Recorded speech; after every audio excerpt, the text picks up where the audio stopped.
We have a very specific proposal. Obviously, the $14 minimum wage was brought in abruptly. It was brought in a way that was very difficult for many businesses because the government, the Liberal government under Kathleen Wynne and Joe Dixon, had one position a year before the election, which was going to be raises in the minimum wage based on the rate of inflation, and then 6 months later decided to make a 22% increase in it. But that said, I have talked to many people in Ajax and elsewhere, and it's important that people have enough money to live the lives they want to live.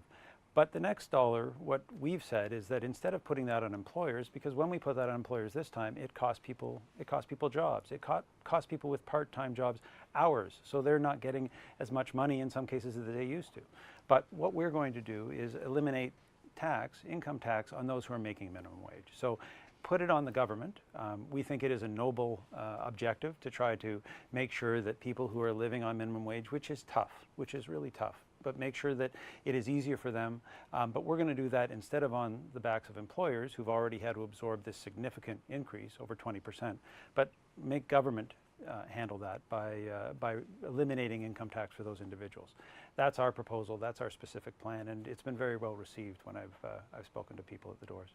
Strange that this government that had been in power for 15 years suddenly decided that the minimum wage was too low when they've been responsible for the minimum wage for the last 15 years. And to do it in 6 months was although important for individuals, and I can't disagree with, but the way they did it, so many things that this government does, it's the way they do it. They've just lost the ability to talk to stakeholders. They've lost their way on these sorts of things. So we don't want to make the same mistake. So we will make the steps we've taken. We'll eliminate the tax on those who have who make minimum wage. That will be roughly the equivalent of that rise to $15. And then we're going to work with stakeholders. We're going to talk to business.